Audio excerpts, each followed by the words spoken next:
வணக்கம் ஃப்ரெண்ட்ஸ். ஐயனா துணை சீரியலில் என்ன எபிசோடில் என்ன நடக்குதுன்னு பார்க்கலாம் வாங்க. நிலா வெளியே வேலைக்கு ட்ரை பண்ணுறது ராகவுக்கு தெரிஞ்சு நிலாவை கூப்பிட்டு கேட்குறாரு. அவர் ரொம்பவே ஓவராக பேசிகிட்டு இருக்க நிலாவும் டென்ஷன் ஆகி, போடா நீயும் மாச்சு உன் வேலையும் மாச்சு அப்படின்னு ஐடி கார்டை கழட்டி அங்கே போட்டுட்டு ரெசிக்னேஷன் லெட்டர் மெயிலில் வரும்னு சொல்லிட்டு வந்துடுறாங்க. சோழன் நிலாவை பிக்கப் பண்ணிக்க நிலா ரொம்பவே சங்கடப்பட்டு சொல்லிட்டு இருக்காங்க. ஏங்க இந்த வேலை போனா என்னங்க, நம்ம வேற வேலை தேடிக்கலாங்க. நீங்க எவ்வளோ பிரில்லியன்ட்னு உங்களுக்கே தெரியும் இல்லைங்க. அது அந்த ராகவுக்கு தெரிஞ்சதுனால தான் உங்களுக்கு பெரிய பெரிய ப்ராஜெக்டா கொடுத்துருக்கான். டேலண்ட் இருக்கிற நீங்க எங்க வேணும்னாலும் போய் பழிச்சுக்கலாங்க. அந்த ராகவ்லாம் ஒரு ஆளாங்க. கூட வேலை பார்க்குறவங்க கிட்ட எப்படி நடந்துக்கணும்னு கூட தெரியாது. அவன்லாம் ஒரு களிசடை. அவனே ஒரு கம்பெனிக்கு ஓனர் ஆகும்போது ஏங்க உங்களுக்கு ஒரு வேலை கிடைக்காதாங்க அப்படின்னு சோழன் யதார்த்தத்தை சொல்லி நிலாவை மோட்டிவேட் பண்றாரு. நிலா கலக்கத்தோடைய பார்த்துட்டு இருக்க. இப்ப என்ன எடுத்துக்கோங்க, எனக்கெல்லாம் என்ன தெரியும், கார் ஓட்டுறதை தவிர வேற எதுவுமே தெரியாது. எனக்கு ஒரு வேலை கிடைச்சி நான் சம்பாதிச்சுக்கிட்டு இருக்கிறேன். சரி என்ன கூட விடுங்க, உங்க அப்பாவை எடுத்துக்கங்க. ஏகப்பட்ட கடை வச்சிருக்காரு. ஆனா உங்களை கம்பேர் பண்ணும்போது அவருக்கு அறிவு கொஞ்சம் கம்மி தாங்க அப்படின்னு சோழன் ஒரு ஃப்ளோல சொல்லிட, எங்க அப்பாவை பத்தி எதுக்கு பேசுறீங்கன்ற மாதிரி நிலா முறைக்க, அது அது இல்லைங்க சொல்றேன். சரி சரி உங்க அப்பாவை விடுங்க. உங்க அப்பா உங்களுக்கு மாப்பிள்ளைன்னு ஒருத்தனை பார்த்தாரே, அந்த வைப்ரேஷன் மண்டையன், அவன் பேர் என்ன, விக்ரமா சூர்யாவா அப்படின்னு சோழன் கேட்க நிலா பாக்குறாங்க. சூர்யா சூர்யா. அவன் இருந்த இருப்புக்கு ஆஸ்திரேலியால வேலை பார்க்கறான். அவனுக்கெல்லாம் எப்படி விசா கொடுத்தாங்கன்னே தெரியல. அப்படி இருக்கவனுக்கே ஒரு வேலை கிடைக்கும் போது உங்களுக்கே கிடைக்காதாங்க அப்படின்னு சோழன் சொன்ன விதத்துல நிலாவுக்கு லைட்டா சிரிப்பே வந்துருது. சிரிச்சிட்டீங்களா, அவ்வளவுதான் விடுங்க. இப்படிதாங்க சின்ன சின்ன தடைகள்லாம் வரும். இதை தாண்டினீங்கன்னா தான் அடுத்து பெரிய பெரிய இடத்துக்கெல்லாம் நீங்க போக முடியும். ஃப்ரீயா விடுங்க அப்படின்னு சோழன் சொல்ல நிலாவும் கொஞ்சம் சமாதானமாகி சரின்னு தலையாட்டுறாங்க. அப்புறம் சோழன், நீங்க மறுபடியும் அந்த ராகவ் கிட்ட போய் சண்டை எதுவும் போட வேண்டாம். அவனுக்கு கொடுக்க வேண்டியதை நானே கொடுத்துட்டேன். நீங்க எதுவும் பண்ணாதீங்கிறாங்க நிலா. அதெல்லாம் எதுவும் பண்ண மாட்டேங்க, நீங்க சில்லா இருங்க, நான் பாத்துக்கிறேன் அப்படின்னு சோழன் சொல்ற விதத்திலேயே ஏதோ பண்ண போறாருன்னு தெரியுது. டீ குடிங்க அப்படின்னு சோழன் சொல்ல நிலா டீ எடுத்து கொஞ்சம் நிம்மதியா குடிக்கிறாங்க. நிலா டீ குடிச்சு முடிச்சதும் இவரும் குடிச்சிட்டு போலாமாங்கன்னு கேட்க நிலா தலையாட்ட வண்டி ஸ்டார்ட் ஆகுது. இங்க சந்தா வீட்டுல அனீஸ் சேரன் ரெண்டு பேரும் தென்னையில உட்கார்ந்துருக்க. சந்தா நிக்கிறாங்க. டீ நல்லா இருக்குப்பா அப்படின்னு சேரன் சொல்ல அனீஸும் சந்தாவும் சரின்னு சிரிக்கிறாங்க. எதையோ தயங்கிக்கிட்டே பார்த்துட்டு இருக்காரு சேரன். உங்க ரெண்டு பேர்கிட்டையும் ஒரு விஷயத்த பத்தி பேசுறதுக்காக தான் வந்தேன் அப்படின்னு சேரன் சொல்ல, சொல்லுங்க பையாங்கிறாரு அனீஷ். அடுத்து சந்தாவை பாக்குறவரு, சோழனும் நிலாவும் உங்க வீட்டுக்கு வந்து பேசினத அனீஷ் என்கிட்ட சொன்னா சந்தா அப்படின்னு அனீஷ் கிட்ட சேரன் திரும்ப அனீஸ் சின்ன சிரிப்போடையும் சந்தா வெக்கத்தோடையும் நிக்கிறாங்க. அவங்க கல்யாணத்தை பத்தி பேசும்போது நான் இதை சொன்னேன், என் வீட்டு சம்மதத்தோட உங்களுக்கு கல்யாணம் பண்ணணும்னு நினைச்சா அதுக்கு ரொம்ப நாள் ஆகும். ஆனா எங்க வீட்டுக்கு தெரியாம என் தங்கச்சி உங்களுக்கு கல்யாணம் பண்ணி கொடுக்க நான் ரெடியா இருக்கேன் பையா அப்படின்னு அனீஸ் சொல்ல சந்தாவும் எதிர்பார்ப்போட சிரிப்போட பார்த்துட்டு இருக்காங்க. சேரன் என்ன சொல்றதுன்ற மாதிரி பாக்குறாரு. இனி நீங்க தான் சொல்லணும், முடிவு உங்க கையில தான்ற மாதிரி அனீஸ் சொல்லிட, எனக்கு சந்தாவை ரொம்ப ரொம்ப பிடிச்சிருக்கு அப்படின்னு சேரன் சொல்ல சந்தா ரொம்பவும் சந்தோஷமா சிரிச்சிட்டு தலையை குனிறாங்க. அனீஸ் ரெண்டு பேரையும் மாறி மாறி பாக்குறாரு. ஆனா இப்ப சந்தாவை கல்யாணம் பண்ணி என் வீட்டுக்கு கூட்டிட்டு போற நிலைமையில நான் இல்ல அப்படின்னு சேரன் சொல்ல சந்தாவோட முகம் அப்படியே வாடி போயிடுது. அனீஸ் முகத்திலையும் ஏமாற்றம் அப்பட்டமா தெரியுது. பாண்டியும் வானதியும் லவ் பண்ற விஷயம் உங்களுக்கு தெரியும். வானதி வீட்டுல அவங்க கல்யாணத்தை சீக்கிரம் நடத்தணும்னு சொல்லிட்டு இருக்காங்க. ஆனா எனக்கு கல்யாணம் ஆகாம பாண்டி கல்யாணம் பண்ணிக்க மாட்டேன்னு சொல்லிட்டான் அப்படின்னு சேரன் சொல்லிட்டு இருக்க. ரெண்டு பேரும் அதனால என்னன்ற மாதிரி பாத்துக்கிட்டே இருக்காங்க. அதனாலதான் சோழனும் நிலாவும் உங்ககிட்ட வந்து பேச வந்திருக்காங்க அப்படின்னு சேரன் சொல்ல தங்கச்சியை திரும்பி பாக்குறாரு அனீஷ். சந்தா ரொம்ப டிசப்பாயின்மெண்டோட நிக்கிறாங்க. பாண்டி கல்யாணம் உடனே நடக்கணும்னு நான் ஆசைப்படுறேன். ஆனா என் கல்யாணம் நடந்தாதான் பாண்டி கல்யாணம் நடக்கும். ஆனா நான் உடனே கல்யாணம் பண்ணிக்கிறதுல ஒரு பிரச்சனை இருக்கு அனீஷ் அப்படின்னு சேரன் தயங்கிக்கிட்டே சொல்ல, என்ன பிரச்சனைன்னு ரெண்டு பேரும் திக்குன்னு பார்த்துக்கிட்டே இருக்காங்க. இன்னும் சோழனும் நிலாவும் சேர்ந்து வாழ ஆரம்பிக்கவே இல்லை. அவங்க வாழ்க்கையில நிறைய பிரச்சனை இருக்கு. அவங்க கல்யாணமே அவங்க விரும்பி பண்ணல. அது எதிர்பார்க்காம எதேச்சையா நடந்த ஒரு கல்யாணம். அவங்க சேருவாங்களா மாட்டாங்களான்னு எங்களுக்கு தெரியல. ஒரு நாள் நல்லா பேசினா அடுத்த நாள் சண்டை போட்டுக்கிறாங்க. எங்களுக்கு அவங்க ரெண்டு பேரும் சேர்ந்து சந்தோஷமா வாழணும்னு ஆசையா இருக்கு. ஆனா அது நடக்கிறதுக்கு கொஞ்சம் டைம் ஆகும் அனீஷ் அப்படின்னு சேரன் சொல்லிட்டு தயக்கத்தோட அனீஷ் அனீஷையும் சந்தாவையும் பாக்குறாரு. அவங்களும் ரொம்பவே தயக்கத்தோடு தான் நிக்கிறாங்க. சொல்ல போனா இப்ப கூட எங்க வீட்டை விட்டு போறதுக்கு நிலா ரெடியா தான் இருக்கு அப்படின்னு சேரன் சொல்ல அதிர்ச்சியோட பாக்குறாரு அனீஷ். அப்படி போயிட்டா மறுபடியும் எங்க வீட்டை பொண்ணுங்க தங்காத வீடுன்னு சொல்லிடுவாங்களோன்னு தான் இன்னும் இங்கேயே இருக்கு. ஒருவேளை எங்களுக்கு கல்யாணம் ஆகி சந்தா அந்த வீட்டுக்கு வந்துட்டா நிலா கண்டிப்பா எங்க வீட்டை விட்டு போயிடும் அப்படின்னு சேரன் சொல்லிட்டு இருக்க அனீஷ் ஒரு மாதிரி திகைப்போம் யோசனையுமா சந்தாவை பார்க்க சந்தா ரொம்ப வருத்தத்தோட நிக்கிறாங்க. இன்னும் கொஞ்ச நாள் அவங்களுக்கு டைம் கொடுத்தா கண்டிப்பா ஒருத்தர் புரிஞ்சுக்கிட்டு சந்தோஷமா வாழ ஆரம்பிச்சிருவாங்கன்னு நான் நம்புறேன். அதுக்கு அவங்களுக்கு நாம கொஞ்சம் டைம் கொடுக்கணும் அப்படின்னு சேரன் சொல்ல சந்தாவும் அனீஷும் ரொம்பவே யோசனையும் வருத்தமா ஒருத்தர் பாத்துக்கிறாங்க. சந்தா, நம்ம கல்யாணம் பண்ணி நிலாவை நம்ம வீட்டுல இருந்து அனுப்பிடக்கூடாதுப்பா அப்படின்னு சேரன் சொல்ல இதுல நான் என்ன சொல்ல முடியுங்கிற மாதிரி சந்தா ரொம்பவே வருத்தத்தோட தலையை குனிஞ்சுக்கிறாங்க. அவங்க 2 பேரும் வாழ்க்கையில சேர்ந்து வாழ்ற வரைக்கும் எங்க கல்யாணத்தை கொஞ்சம் தள்ளி போடலான்னு நினைக்கிறேன். அதுக்காக உன்னை வருஷக்கணக்கா கல்யாணம் பண்ணாம நான் காக்க வச்சிட்டு இருப்பேன்னு இல்ல சந்தா. ஒரு 6 மாசமோ இல்ல 7 மாசமோ மட்டும் கொடு. அதுக்குள்ள கண்டிப்பா அவங்க சேர்ந்து வாழ ஆரம்பிச்சிருவாங்க. எனக்கு அந்த நம்பிக்கை இருக்கு. அவங்க சேர்ந்து வாழ ஆரம்பிச்சிட்டா நாம உடனே கல்யாணம் பண்ணிக்கலாம் சந்தா அப்படின்னு சேரன் சொல்ல சந்தாவுக்கு ரொம்பவே அப்செட் ஆயிடுது. அது வரைக்கும் எனக்காக வெயிட் பண்ணுவியா சந்தா? நீ என்ன சொல்ற சந்தா அப்படின்னு சேரன் கேட்டுட்டு இருக்க அனீஷும் ரொம்பவே கலக்கத்தோட சந்தாவை தான் பார்த்துட்டு இருக்காரு. அனீஷுக்கு புரியுது. ஓ, சேரன் சொன்னது அவளுக்கு புரியல போல இருக்குன்னு நினைச்சு எந்திரிச்சு வர்றவரு சந்தா ஓ கியா போல்றானா அப்படின்னு ஹிந்தில டிரான்ஸ்லேட் பண்ணி சொல்றாரு. சேரன் அமைதியா பாத்துக்கிட்டே மெதுவா எழுந்து வர்றாரு 2 பேர்கிட்டையும். அதுக்குள்ள அனீஷ் எல்லாத்தையும் சொல்லி முடிச்சுட நீ என்ன சொல்ற சந்தான்னு கேக்குறாரு சேரன். நீங்க இத பத்தி கவலைப்பட வேணாம், நான் வெயிட் பண்றேன்றாங்க சந்தா. சேரனுக்கு நிம்மதியாவும் சந்தோஷமாவும் இருக்கு. சின்ன சிரிப்போட நீ என்ன நினைக்கிற அனீஷ்ன்றாரு. நீங்க 6-7 வருஷம் ஒன்னும் கேட்கலையே, 6 மாசம் தானே கேக்குறீங்க. அதெல்லாம் ஒரு பிரச்சனையும் இல்ல பையா, சந்தா வெயிட் பண்ணுவா அப்படின்னு அனீஷ் சொல்ல சேரனுக்கு உண்மையாவே சந்தோஷமா இருக்கு. ரொம்ப சந்தோஷம் அனீஷ், இத பத்தி பேசுறதுக்காக தான் நான் இப்போ நேர்லயே வந்தேன். நான் இப்ப வீட்டுக்கு போய் இப்பவே கல்யாணம் பண்ண முடியாது, சந்தா வீட்டுல சம்மதிக்கட்டும்னு மட்டும்தான் சொல்லுவேன் அப்படின்னு சேரன் சொல்ல ஐயோ நம்ம வீட்டுல தான் சம்மதிக்கவே மாட்டாங்களே அப்படின்னு 2 பேரோட முகமும் படக்குன்னு வாடி போயிடுது. ஆனா உண்மையான காரணம் இதுதான் அப்படின்னு சேரன் சொல்ல சந்தாவோட முகத்துல மறுபடி லைட்டா புன்னகை வருது. எனக்கு ஒரு 6 மாசம் மட்டும் டைம் கொடுங்க அப்படின்னு சேரன் சொல்ல உங்க நிலைமை எங்களுக்கு புரியுது பையா, நீங்க கவலையை விடுங்க, சந்தா உங்களுக்காக இருக்கும் பையா அப்படின்னு அனீஷ் சொல்ல சேரன் சந்தாவை பார்க்க சந்தா அழகா சிரிக்கிறாங்க. ராகவ் அவரோட கார் கிட்ட வர்றாரு. அவர் போட்டிருக்க கோட்டை கழட்டி பின் சீட்ல வீசிட்டு டிரைவர் சீட்ல உட்கார இன்னொரு பக்கத்துல இருந்து வெளியே வர்ற சோழன் படக்குன்னு ஃப்ரெண்ட் டோரை திறந்துகிட்டு அவர் பக்கத்துல வந்து உட்கார்றாரு. ஏய், நீ எதுக்குடா கார்ல ஏறின, இறங்குடா முதல்ல அப்படின்னு ராகவ் கதவை காட்ட இரு இரு எதுக்கு அவசரப்படுற அப்படின்னு சோழன் சொல்லிட்டு இருக்கவே டேய் இறங்குடா முதல்ல இறங்குடான்னு ராகவ் கத்திட்டு இருக்க டக்குன்னு கொஞ்சம் ராகவ் பக்கமா சாஞ்சி காரை ஆஃப் பண்ணி சாவியை கையில எடுத்துடுறாரு சோழன். எதுக்குடா இப்ப காரை ஆஃப் பண்ற, முதல்ல இறங்குடா கார்ல இருந்து அப்படின்னு ராகவ் சொல்லிட்டு இருக்க பேச வேண்டியதை பேசிட்டு இறங்கிடுறேன் பாஸ் அப்படின்னு சோழன் சொல்ல பாத்துட்டு இருக்காரு ராகவ். ஏண்டா அன்னைக்கே நான் உங்ககிட்ட சொன்னேன்ல, பொண்ணுங்க வேலை செய்ய வந்தா அவங்கள ஒழுங்கா வேலை செய்ய விடுன்னு சொன்னேனா இல்லையா, நிலா எப்படிப்பட்ட பொண்ணு தெரியுமாடா அப்படின்னு சோழன் சொல்லிட்டு இருக்க. அட போடா, எனக்கு ஆகாதுன்னு தெரிஞ்சு போச்சு, அதுக்கப்புறம் அவ எப்படிப்பட்ட பொண்ணா இருந்தா எனக்கு என்ன அப்படின்ற மாதிரி சலிப்பா முகத்தை திருப்பிக்கிறாரு ராகவ். டேய், அவ பெரிய கனவோட சென்னைக்கு வந்தாடா, ஆனா அவ பண்ணின ஒரே தப்பு உன்னோட கம்பெனில வந்து சேர்ந்தது தாங்கிறாரு சோழன். ராகவ் விரல தூக்கி ஏதோ சொல்ல வந்துட்டு அடப்பா அப்படின்னு திரும்பிக்கிறாரு. என்னடா அப்படின்னு கூப்பிட ராகவ் மறுபடியும் திரும்புறாரு.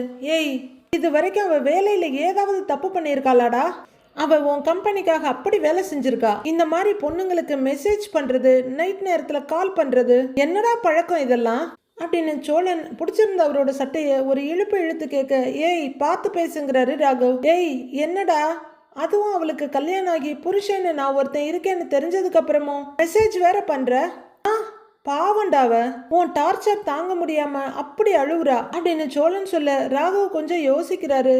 அது எப்படி உன் கூட சேர்ந்து பொங்கல் கொண்டாடணுமா, உன் கூட கொண்டாடணுமா அப்படின்னு கேட்டுக்கிட்டே படார்னு கன்னத்துல ஒரு குத்து குத்திடுறாரு சோழன். ராகவுக்கு டக்குன்னு வாய்க்குள்ள ஒரு வலி துரியர்னு வருது. ஐயோ பல்ல எதுவும் ஆடுதோ அப்படின்னு அவரு தொட்டு பார்த்துட்டு இருக்க.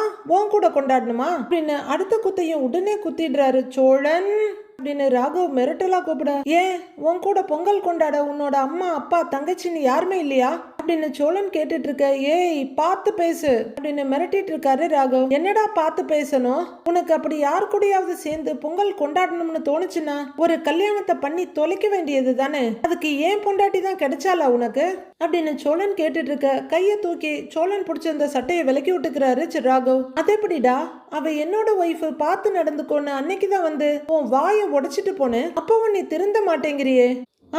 திருந்தவே மாட்டல்ல நீ அப்படின்னு சோழன் கேட்டுட்டு இருக்க. ராகவ் கொஞ்சம் பயம் இல்லாம தான் உட்கார்ந்து இருக்காரு. ஆனா சோழன் பொசுக்குன்னு முகத்துல இன்னொரு குத்து விட்டுட்டு திருந்தவே மாட்டல்ல நீன்னு சொல்லிக்கிட்டே சர மாரியா முகத்துல குத்துறது அரையறதுன்னு சோழன் பண்ணிட்டு இருக்காரு. ராகவும் ஒத்த கையால முடிஞ்ச அளவுக்கு தடுத்துட்டு இருக்காரு. இங்க பாரு, அப்படியே போட்டனா இந்த எகிர்றது தொகர்றதெல்லாம் வச்சுக்கிட்டேன்னு வையேன், அவ்வளவுதான் சொல்லிட்டேன், பொழந்துருவேன் அப்படின்னு சோழன் கொஞ்சம் அவரை கண்ட்ரோல் பண்ணிக்கிறாரு. இதுக்கு முன்னாடியாவது நான் உன்னை அடிக்கும் போது நிலா மறுபடியும் ஆபீஸ்க்கு வரணுமேன்னு ஒரு கவலை இருந்தது. இப்ப எனக்கு எந்த கவலையும் இல்லை. நான் என்ன வேணாலும் பண்ணலாம் அப்படின்னு சோழன் சொல்லிட்டு இருக்க. ராகவும் கோவமா முறைச்சிட்டு இருக்காரு. சொல்லிட்டே இருக்கேன் முறைச்சிட்டே இருக்கிற அப்படின்னு படார்னு முகத்துல ஒரு குத்து விடுறாரு சோழன். ராகவும் அவங்க வீட்டு முன்னாடி நின்றுட்டு இருக்கோமேன்னு எந்த சத்தத்தையும் காட்டாம கஷ்டப்பட்டு வலியெல்லாம் தாங்கிட்டு இருக்கவரு அப்படியே வாயை தொட்டு பார்க்க பல்லுல இருந்த ரத்தம் வருது. அவரு விரல்ல தொட்டு பார்த்துக்கிட்டே அப்படியே சோழனை பார்க்க அவரும் இவரோட முகத்தை இப்படி திருப்பி பார்த்துட்டு, ஐயையோ ரத்தம் வந்துருச்சா, பரவாயில்ல, நீ என் பொண்டாட்டிய பண்ணின டார்ச்சருக்கு கொஞ்சம் ரத்தம் சிந்தலாம், தப்பில்ல தான் அப்படின்னு சொல்லிக்கிட்டே மறுபடியும் தாவாங்கொட்டையில படார்னு ஒரு குத்து விட்டுடுறாரு சோழன். அவ்வளவுதான், ராகவோட பொறுமை, பார்த்துட்டு இருந்த கௌரவம் எல்லாமே போயிடுது. ஏய் அப்படின்னு கத்திக்கிட்டு வெளியே பாக்குறாரு. ராகவ் கிட்ட இருந்து கொஞ்சம் சத்தம் வந்தோடனே சோழன் இன்னும் எகிர்றாரு. ஏய் என்ன, பொழந்துருவேன் உன்ன அப்படின்னு சோழன் சொல்ல இருக்கிற இடம் கருதி ராகவ் அமைதியா அடங்கிக்கிறாரு. சோழன் அப்படியே ரிலாக்ஸா சீட்ல சாஞ்சிக்கிட்டு, இப்பதான்டா மனசுக்கு அப்படியே நிம்மதியா இருக்கு, இனிமே உன்னால என்ன பண்ண முடியுமோ அதை பண்ணு. போலீஸுக்கு போவியா போ, கோர்ட்டுக்கு போவியா போ, இல்ல ஆள் வச்சு அடிப்பியா, எங்க ட்ரை பண்ணி பாரு பாப்போம் அப்படின்னு காலரை தூக்கி விடுறவரு. எல்லாத்துக்கும் சேர்த்து உனக்கு தான் அடி விழும், அவனை பாத்துக்க. ஏண்டா நானே நிலாவை கஷ்டப்படுத்த கூடாதுன்னு பார்த்து பேசுவேன், ஆனா நீ அவளை அழ வைக்கிற அளவுக்கு பேசியிருக்க. ஏய் என்கிட்ட வந்து அவ அப்படி அழுவுறாடா மவ்வனே, இனிமே அவ வாழ்க்கையில நீ வந்து பாரு, சாவடிச்சிருவேன்னு சொல்லிட்டு மறுபடியும் பலார்னு ஒரு அற விடுறாரு. அதுதான் உனக்கு கடைசி நாள். டேய் சாவி வேணுமா வேணாமா அப்படின்னு எடுத்து காமிச்சிட்டு, இந்தா பொறுக்கிக்கோடா பொறுக்கி அப்படிங்கிற மாதிரி தூக்கி வீசுறாரு சோழன். சாவி கீழே விழுந்துட, எடுத்து தொலைச்சுக்கோ அப்படின்ட்டு எரிச்சலோட சொல்லிட்டு இறங்குறாரு சோழன். காரை விட்டு இறங்குற சோழன் காலாலேயே ஒதிச்சு கார் கதவை சாத்திட்டு நடக்க, வீட்டு முன்னாடி இருக்கிறதுனால எதுவுமே பண்ண முடியாம பேச முடியாம வலியும் தாங்க முடியாம சத்தம் கூட போட முடியாம உட்கார்ந்து இருக்காரு ராகவ். இறங்குற சோழன் அப்பையும் அவ்வளவுதான் உன்னு மிரட்டிட்டு போறாரு. சை இவெல்லாம் வந்து மிரட்டிட்டு போற அளவுக்கு இருக்கு, ஒண்ணுமே பண்ண முடியலையே அப்படின்னு வெறுப்போட பாத்துட்டு இருக்காரு ராகவ். பாண்டியனுக்கு உலகமே வெறுத்து போயிடுது. ஒரு வண்டிக்கு முட்டு கொடுத்து உட்கார்ந்து இருக்காரு. அவர் மனசுல கடைசியா வானதி சொன்னதுதான் ஞாபகத்துக்கு வருது. இனிமே என் பின்னாடி வந்த அப்படியே கல்ல எடுத்து போட்டு மண்டையை உடைச்சிடுவேன், இனிமே உனக்கும் எனக்கும் ஒண்ணுமே இல்ல, இந்த வானதிய மொத்தமா மறந்துடு அப்படின்னு சொன்னதையே நினைச்சிட்டு அப்படியே உட்கார்ந்து இருக்காரு. இங்க வானதியும் ரொம்ப வருத்தமா அவங்க ரூம்குள்ள இங்க நடக்கிறது அங்க நடக்கிறது உட்கார்றதுன்னு இருக்காங்க. மறுபடியும் பாண்டியோட மனசுல வானதி சொன்னதான் ஞாபகத்துக்கு வருது. நீ என்ன லவ்வா பண்ற, உன்னை தேடி நான் வர்றதுக்கு அப்படின்னு ஆரம்பத்துல வானதி கேட்டதும், ஒருவேளை லவ் வரலாம்ல அப்படின்னு பாண்டி கேட்டதையும் வானதியை நினைச்சு பார்த்துட்டு இருக்காங்க. சோ முடியலடா சாமி, இவன் நினைப்பாலன்னு அவங்க சங்கடமா தலையை சாய்க்க இன்னொரு நினைப்பு வருது. பாண்டிக்கு அவங்க பக்கத்துல உட்காந்து தட்டையை ஊட்டி விட, ஏய் வேணாம் அப்படின்னு அவர் சொல்ல, அப்படின்னு நீட்ட குடன்னு கையில வாங்கி சாப்பிடுறத அவங்களும் நினைச்சு பாக்குறாங்க. பாண்டியை நினைச்சு பாக்குறாரு. அது வரைக்கும் நடந்த நிறைய மொமெண்ட்ஸை, அவங்க சந்தோஷமா இருந்த நேரத்தை ரெண்டு பேரும் மாறி மாறி நினைச்சு பார்த்துக்கிட்டே உட்கார்ந்துருக்காங்க. பாண்டி தாங்க முடியாத வேதனையோடையும் சோகத்தோடையும் அப்படியே வண்டி மேலேயே சாஞ்சி கண்ணு மூட பாண்டின்னு கூப்பிடுற வானதியோட சவுண்டு கேக்குது. உடனே படார்னு எழுந்திரிச்சு ஓடி வர்றவர் இந்த பக்கம் அந்த பக்கம்னு பாக்குறாரு. அப்புறம் தான் தெரியுது இது அவரோட மனசுல இருந்து வந்த குரல்னு. நடுராத்திரி ஆயிடுச்சு, ரோட்ல ஒருத்தரும் இல்ல. ஆனா பாண்டி இன்னும் ஒர்க் ஷாப்பை பெப்பர் பேன் திறந்து வச்சுட்டு அப்படியே உட்கார்ந்து இருக்காரு. மெதுவா மொபைல் எடுக்கிற ஒரு வானதியோட போட்டோவை பாக்குறாரு. பொங்கலப்ப எடுத்த போட்டோ அப்படின்னு ஒவ்வொன்னா அவரு பாத்துட்டு இருக்க. வானதியும் அவங்க வீட்டு பெட்ல படுத்துக்கிட்டு பாண்டியோட பிக்க தான் ஒவ்வொன்னா ஸ்க்ரால் பண்ணி ஜூம் பண்ணி பாத்துட்டு இருக்காங்க வானதி. ஒரு கட்டத்துக்கு அப்புறம் மொபைல போட்டுடுறாங்க. ஒரு நாள் வானதியோட பேரண்ட்ஸ் ஐயனார் வீட்டுக்கு சண்டைக்கு போனதும் போலீஸ் எல்லாம் வந்ததும், அப்போ வானதி பாண்டி சைடு நின்னதும் அவங்க அம்மா அப்பாவை அதிர்ச்சி ஆகி வானதியை இழுக்கிறப்ப பாண்டி முன்னாடி வந்து, இங்க பாருங்க, வானதியை வீட்டுக்கு கூட்டு போய் அடிக்கிறதோ திட்டுறதோ வச்சுக்கிட்டீங்கன்னா நான் பாத்துக்கிட்டு சும்மா இருக்க மாட்டேன் அப்படின்னு மிரட்டலா சொல்ல அவங்க அம்மா அதிர்ச்சியா பார்க்க வானதி அதை சந்தோஷமா பார்த்ததையும் அவ்வளவுதான் சொல்லிட்டேன்னு பாண்டி சொன்னதையும் நினைச்சு பாக்குறாங்க வானதி. பாண்டி வானதி பண்ணின சேட்டைங்களையே நினைச்சிட்டு இருக்காரு. அப்பா அவருக்கு தொல்லையா தெரிஞ்சதெல்லாம் இப்ப ரொம்ப சந்தோஷமா தெரியுது. அதெல்லாம் ரொம்ப மிஸ் பண்றோன்ற மாதிரி ஃபீல் பண்றாரு. பெட்ல படுத்திருக்க வானதி வழியிற கண்ணீரை விடாம தொடச்சுக்கிட்டே இருக்காங்க. ஒரு வழியா பாண்டி கடை சாத்திட்டு வீட்டுக்கு வந்து ஒரு மூலையில உட்கார்ந்து இருக்காரு. பல்லவன் வழக்கம் போல காயத்ரி கிட்ட கடலை போட்டுட்டு இருக்க அவர் பக்கத்து சேர்ல உட்கார்ந்து சோழனும் மொபைல் பார்த்துட்டு இருக்காரு. அப்போ பின்னாடி வர்ற நிலா அவரோட தோலை தட்ட டேய் சும்மாறா அப்படின்னு தட்டி விடுறாரு. நிலா மறுபடியும் அவரோட தோளத்தோட சும்மா இருடாங்கறல்ல அப்படின்னு தட்டி விட சோழன்னு கூப்பிடுறாங்க நிலா. என்னங்க நீங்களா? இவனோன்னு நினைச்சேன் அப்படின்னு எதிரில் இருக்க பாண்டிய காமிக்க எல்லார்கிட்டையும் பேசிடலாமான்னு கேக்குறாங்க நிலா. எதை பத்திங்கன்னு கேக்குறாரு சோழன். அண்ணே கல்யாண விஷயத்த பத்தி தான். வேற எதை பத்தி பேசுவாங்கன்னு கேக்குறாங்க நிலா. ஓ ஓ ஓ மறந்துட்டேங்க பேசிடலாங்கிறாரு சோழன். ஷியோர்னு அவர் சொல்ல போய் அண்ணனை கூட்டிட்டு வரீங்களான்னு நிலா கேக்குறாங்க. இந்தா போறேங்க அப்படின்னு சோழன் கிச்சனுக்கு போறாரு. வர்றவரு சேரனோட முதுகுல தட்டி அண்ணே என்னென்ன பண்ணிட்டு இருக்கேன்னு கேக்குறாரு.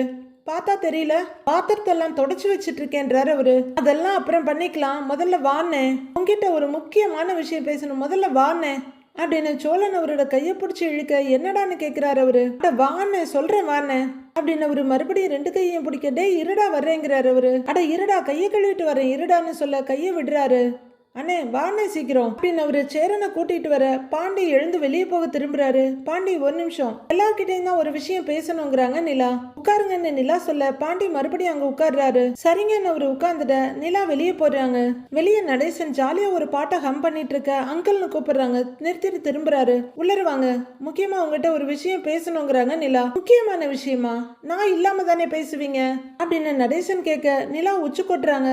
இப்ப நான் என்ன இல்லாததையா சொல்லிட்டேன், இந்த முறை முறைக்கிற அப்படின்னு அவரு சொல்ல உங்க பையனை பத்தின விஷயம்தான் பேச போறோம், அப்பாவா வந்து நில்லுங்க வாங்க அப்படின்னு நிலா சொல்லிட்டு உள்ளர போக உன்ன இதை ஒன்னு சொல்லிடுறா, இவ சொல்லிதான் நான் இவங்களுக்கு அப்பான்ற விஷயமே தெரிய மாட்டேங்குது, அப்படிதான் அவன் நினைப்பா போல இருக்குன்னு யோசிச்சுக்கிட்டே என்ன முக்கியமான விஷயம் அப்படின்னு மெதுவா கேட்டுக்கிட்டே உள்ளர போறாரு நடேசன். உள்ளர வர்றவரு என்னம்மா சொல்லு என்ன விஷயம் அப்படின்னு கேட்க இருங்க எல்லாரும் தான் வரட்டுமே, ரொம்ப பிகு பண்ணிக்கிறீங்க அப்படின்னு நிலா சொல்ல யாரு நானாங்கிறாரு அவரு. சொல்ல போற விஷயத்துக்கு அப்பாவா நிதானமா நின்னு பேசுங்க அப்படின்னு நிலா சொல்ல ஓ அப்படி பொறுப்பா இருந்து பேசணும், பேசிடுவோம் என்ன இப்ப அப்படிங்கிற நடேசன் ஒரு சேரை எடுத்து நடுகாலில் போட்டு பொறுப்பா பேசிடுவோன்னு சொல்லிக்கிட்டு கால் தூக்கி கால் மேல போட்டுட்டு உட்கார்றாரு. அண்ணே வானேன்னு கைப்பிடியா இழுத்துட்டு வந்துடுறாரு சோழன். வர்ற சோழன் அவங்க அப்பா உட்கார்ந்து இருக்கதை பார்த்துட்டு என்னடா இது அப்படின்னு கேட்டுட்டு நிக்க பல்லவன் அப்பாவும் மொபைலை விட்டு வர்றதா இல்ல, அடுத்து எந்த கஃபேக்கு போலான்னு பிளான் பண்ணிட்டு இருக்காங்க போல. நாட்டாம விலையை பார்த்துருவோம், பஞ்சாயத்து பண்ணிடுவோம் அப்படின்னு தனக்குத்தானே சொல்லிட்டு உட்கார்ந்துருக்காரு நடேசன். உட்கார்ந்துருக்க நடேசன் ஒரு பார்வை பார்த்துட்டு ஏங்க என்னங்க இதுன்னு நிலா கிட்ட கேட்கிறாரு சோழன். அப்பாவா பொறுப்பா வந்து உட்கார்ந்து பேசணும்னு சொன்னா அதனாலதான் வந்து உட்கார்ந்துருக்கேன் அப்படின்னு நடேசன் படு நக்கலா சொல்ல இந்த ஆள்லாம் ஒரு ஆளு ஒரு அப்பா அதுக்கு பொறுப்பு வேற அப்படின்னு வெறுப்போட தலையை திருப்பிக்கிறாரு பல்லவன். ஏங்க அப்படின்னு சோழன் சலிப்பா கேட்க உங்க அப்பா இல்லாம எப்படி பேச முடியுங்கிறாங்க நிலா. சும்மா இருங்கன்னு சொல்ல நீங்க நல்லா கொம்பு சீவி விடுங்க அப்புறம் ஆடாம என்ன பண்ணுவாரு அப்படின்னு சோழன் கேட்க உட்கார்ந்துகிட்டு தான்டா இருக்கேன் ஆடிக்கிட்டு இருக்கேன்னு சொல்லிட்டு இருக்கிற அப்படின்னு அலப்பறை பண்றாரு நடேசன். வாய்க்கு ஒன்னும் குறைச்சல் இல்லை இந்த ஆள்கிட்ட அப்படின்னு சோழன் வெறுப்பா முகத்தை திருப்பிக்கிறாரு. எல்லாரையும் ஒரு பார்வை பாக்குற நிலா சேரனனுக்கு பொண்ணு ரெடியா இருக்கு, எதுக்கு கல்யாணத்தை தள்ளி போடணும், உடனே கல்யாணத்தை பண்ணிடலாம்ல அப்படின்னு வாதத்தை முன் வைக்கிறாங்க. பல்லவன் கூட மொபைல் பாக்குறத விட்டுட்டு அண்ணனை பாக்குறாரு. பாண்டிய அண்ணனை தான் பாக்குறாரு. ஆமாண்ணா நீ சீக்கிரம் கல்யாணம் பண்ணிட்டினா நானும் வானதியை கல்யாணம் பண்ணிக்குவேன்ற மாதிரி இருக்க ஒரு பார்வை.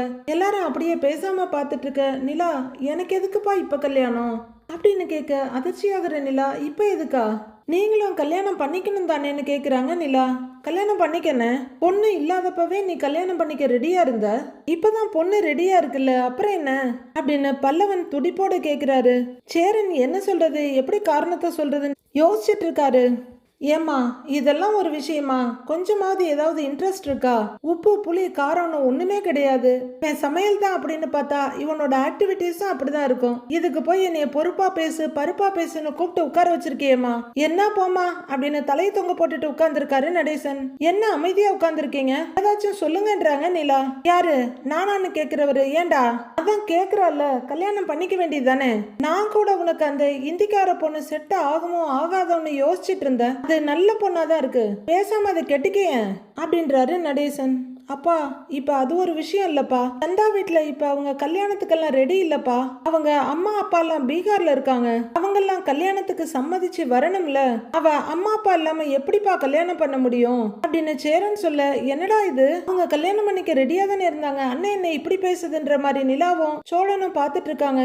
ஏன் இதுக்கு கூப்பிட்டா வரமாட்டாங்களான்னு பல்லவன் கேட்க, அதுல நிறைய பிரச்சனை இருக்கு பல்லவா, அதெல்லாம் கரெக்ட் பண்ணாதான் கல்யாணத்தை பத்தியே யோசிக்க முடியும் அப்படிங்கிறாரு சேரன்.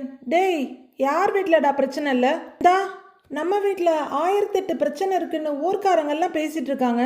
ஆனா அவன் வீட்டுல போய் பார்த்தாதான் தெரியும், டிப்பர் லாரிய கொண்டு போய் அல்ற அளவுக்கு குப்பை கிடக்குதா அவன் வீட்டுல. அட நீ வேற, அதெல்லாம் பத்தி யோசனை பண்ணிட்டு இருக்காத, நீ பாட்டுக்கு கல்யாணத்தை பண்ணிக்க அப்படின்னு நடேசன் சொல்ல, கரெக்டா பேசுறீங்க அங்கிள் அப்படின்ற மாதிரி நிலா கொஞ்சம் புன்னகையோட பார்க்க, சேரன் சோழனை ஒரு பார்வை பார்த்துட்டு நிலாவும் ஒரு பார்வை பார்த்துட்டு அடுத்து பாண்டிய ஒரு பார்வை பார்க்கறாரு. அடுத்து அவர் என்ன சொல்ல போறாருன்னு நாளைய எபிசோட்ல பார்க்கலாம் ஃப்ரெண்ட்ஸ்.